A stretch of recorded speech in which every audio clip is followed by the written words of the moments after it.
The Nature of Predators, Part 36, by Space Paladin 15.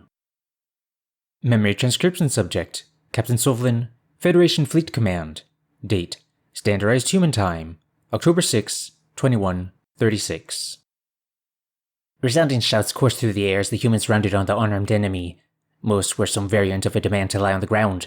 There was no question that this was an Oxford surrender.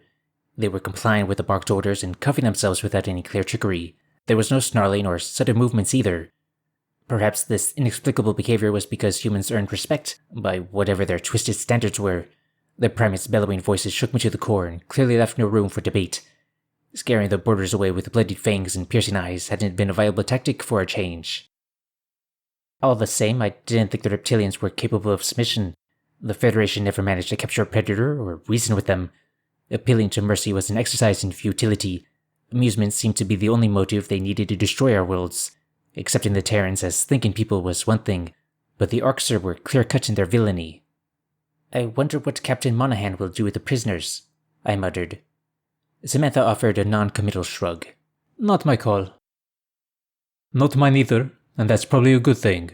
Carlos bounded up to us, raising his goggles. We're going to have some guys make sure they sit nice and pretty for now. Probably sedate them, take them as prisoners. But if it was your call, what would you do? I asked. I'd put them in kettle pens, right where they belong. He growled, a malicious gleam in his eyes.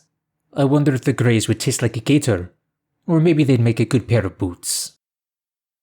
The bold-faced talk of eating another sentient left me taken aback. It wasn't something I thought humankind would contemplate, even for those monsters. I understood what Carlos was saying, though, that Schadenfreude was something we had in common. The guard's statement was pushing it a little far, but I was happy he was being more open with me. Maybe Carlos is grateful I saved his life. He seems more friendly toward me. My eyes studied the Oxford prisoners, but they would still look hideous as boots. Also, I wouldn't want my paws touching their skin. How defiling. Well then, what would you do with them, Sovlin? As much as I would love to see the Greys get a full dose of their own medicine, the stakes were too high. The intelligence the strong-willed military could extract was invaluable. If we could stop the Kratos' fate from befalling another world, that was worth keeping these Arxer alive for a bit. Besides, they deserved more suffering than a quick execution. Scientific studies of their pain tolerance and responses could offer interesting results. My lip curled up in disgust. I would inflict as much agony as I could, and once I had no use for it, I would blow its brain out. You already knew the answer to that, Carlos. Samantha hissed. Remember why he's here. You two have fun with your chat. I lowered my gaze, watching the female guard stalk off. It hadn't occurred to me that I described verbatim what I had done to the first Terran soldier I had found. After recognizing the parallel, Carlos would surely lose interest in speaking with me. It confused me why he didn't lope after her, but a part of me still hoped we could make progress. I am sorry. The irony is, somehow, I think you might be the only species who could understand why I did that. I sighed. The human crossed his arms, a conflicted glint in his eyes.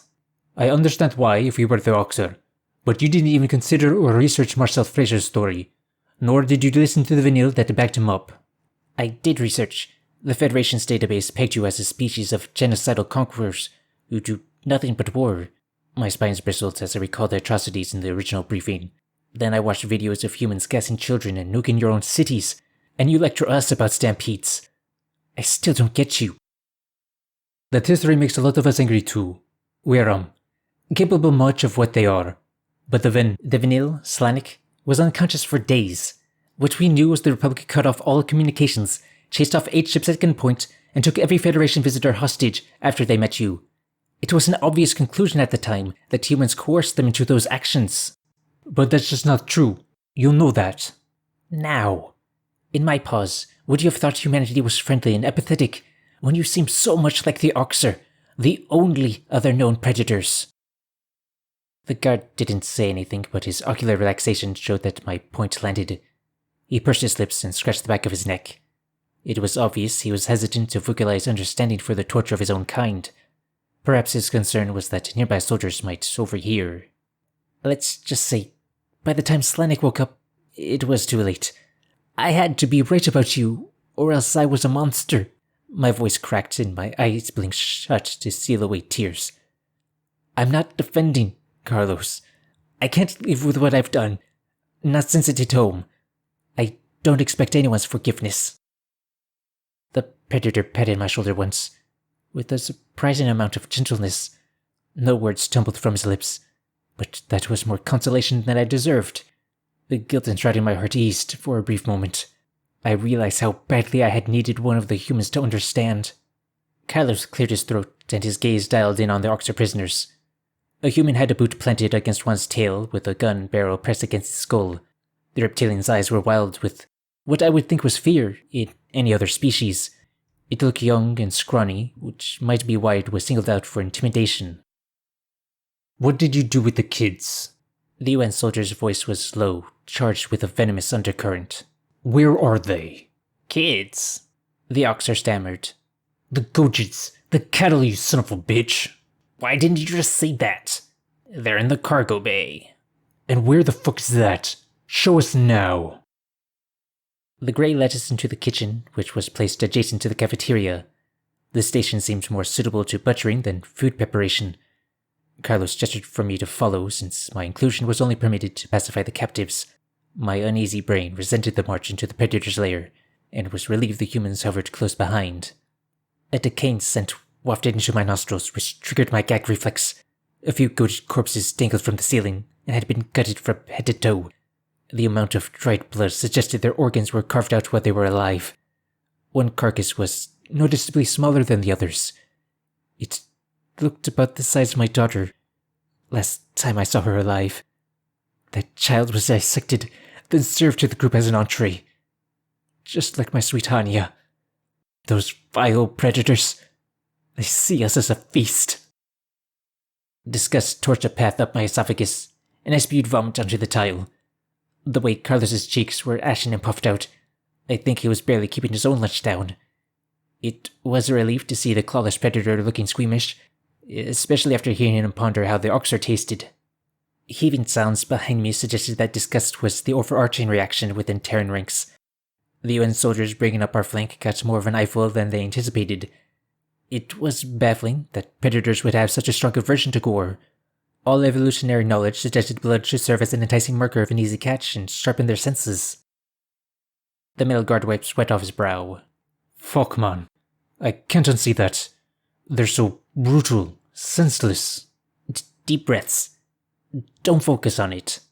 But the smell. I know. By the way, why did your warrior split up? I asked Carlos, trying to distract us. Doesn't everyone want to secure the civilians? Samantha cleared her throat to my right, startling me. Enemy officers are holed up in the bridge, and we need to sweep the ship anyways. Don't need a napping Grey crawling out of a crevice. I thought you didn't want to be anywhere near me. I don't, but it's my job. The scrawny Oxer staggered to the kitchen's rear wall and wagged a bony claw at the partition. The reflective metal formed two double doors wide enough to fit a few spacecraft side by side. I considered that the prisoner was deceiving us, since that was their modus operandi, but it made too much sense for the prey to be right next to the mess hall. The Terran handler jabbed his gun barrel into the Oxer's temple. Open the fucking door, or we'll find out what color your brains splatter. It swallowed and waved a paw in front of the motion sensor. I half expected an automated turret to descend from the ceiling and start cutting down our ranks. The humans tensed as well, clearly not trusting the beast. Despite their lack of experience with the Oxer, they seemed well versed in the ways of sapient deception. The doors creaked open, and the UN soldiers inched forward. There was no reinforcing army amassed inside for all our misgivings. The cavern before us was devoid of Oxer on the ground level, which was where my eyes stopped looking. Of course, the reptiles wouldn't leave their prized possessions unattended. Some instinct compelled the humans' binocular eyes to turn skyward. Perhaps it was the same madness that made them leap out of planes. One Oxer was camped on a raised platform, which allowed it to overlook the assembled prey. It wheeled around, slowed by the same narrow vision as the Terrans. The Grey couldn't reach for its weapon before it was obliterated by dozens of bullets. Lots of trigger-happy humans out here. They seem really on edge. I watched as the monster slumped to the floor. Its skin was perforated everywhere that constituted a vital organ. The life flickered out of its reptilian eyes as liters of blood dripped through the latticed walkway. It doused any Gojis below in coagulated goo, but I couldn't bring myself to face the livestock yet. My gaze instead fell on our predatory captive. I wanted to see how it reacted to the death of a counterpart. A brief gasp slipped from its maw, and those diabolical pupils lingered on his fallen comrade for a full second. A full second longer than they should have. No heads up about the guard. The UN soldier slammed his rifle butt into the Oxford prisoner's temple. He snickered as its hind legs buckled and it collapsed on the floor. Ah, shit. My hand slipped. That's what everyone saw, isn't it? The other humans nodded, as they studied the kettle enclosure in horrified silence. My reluctant eyes fell on the scene, and renewed fury surged through my spines. Gojis were packed in a pen like animals to the brink of suffocation. I could see faces squished up against the barbed wire mesh, and paws scribbling for a way out. The guards must have fed the kettle by throwing seeds and leaves down from the walkway. Water was available through a few small basins on the rim. Many people seemed to have given up, and were lying unresponsive on the floor. The squealing of the children was what really stabbed my heart. They sounded so high-pitched and frantic. Help us! Please! A desperate voice wailed from the corral's epicenter. That individual was shushed by his counterparts who divulged that the entrants were humans. There was no line of sight from within the throng of Gojids. All they knew was the borders weren't Arxur, and that the Greys had succumbed to them. The last they saw of humanity was Terran soldiers dropping into the cradle settlements. If they hadn't witnessed the heroic sacrifices on the surface, it would be logical to assume humans orchestrated the Arxur raid. These people must think they were going from one predator's clutches to another. One Gojid strained his face against the mesh. Captain Sovlin, they captured you. You should know better than to let them take you alive. My mouth was dry. I was too horrified by the atrocities of this vessel to find words. This felt like a walking nightmare. It was all I could do not to sink against the nearest human's boots and break down. The Goji took my shocked state as affirmation of his fears, howling with despair. Carlos shuffled forward, kneeling by the cage's edge. He tugged at the material which did not budge and bared his teeth in obvious frustration.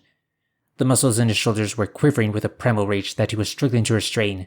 The predator couldn't bear the sobbing kids any more than I could. A growl emanated from his chest as his brown eyes narrowed to slits. The compulsion to break the sapient livestock out of the cage all but possessed him. There was a franticness in his motions as Samantha passed him a cable cutter. Carlos clipped the first strand, and other humans ambled in to help peel back the material. The Terran's haste was enough to snap me out of my trance. If I didn't get through to the Gojids, they would stampede right over their saviors. Mauling wasn't the way to reward the gentle beasts for their compassion. The humans are here as allies of the Gojidi Union. Let them help you, I croaked. The warlike predators who invaded our home and caused the Arxur to capture us are allies? Tell those demons to make their lies believable, puppet! Came a sneering reply. So this was how it felt trying to convince a skeptical audience to see past that abominable appearance. Carlos's efforts paused for a moment, and he shared a glance with his counterparts. The gash they carved into the barbed wire was almost wide enough to rip out an opening. How could anyone read malice into their actions? Nobody ever just started off seeing humans as people. Nobody accepted their story at face value or treated them as equals. In that moment, I felt sorry. Angry for the alien predators. I stormed toward the pen. The ground invasion occurred because we were planning to bomb Earth. I would know. Preventing their own extinction is self-defense. The fact that they risked their lives to save you, in spite of that, shows their empathy runs deeper than ours. Predators don't feel empathy. The Great Protector teaches us they are cursed creatures, doomed to live in eternal hunger and bloodlust. The Great Protector, Carlos mouthed. Arguing with a fairy tale wasn't my ideal scenario, but antagonizing the religious was only going to make them shut down. There might be a shred of truth to that axiom anyways. I had seen the Terrans tap into their aggression multiple times. Humans use their higher emotions to redirect bloodlust to proper outlets, but sometimes their agency waned. My eyes swept over the group. These predators are intelligent enough to override that, to control it. The Vanille did experiments that prove that they can bond with prey animals, that they feel pain for those of us in suffering.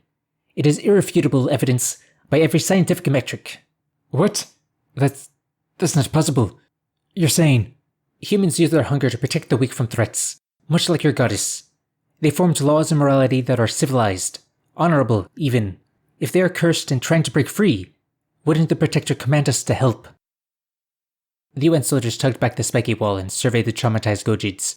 My people didn't rush on their saviors in a panic, though many shoved their way toward the escape.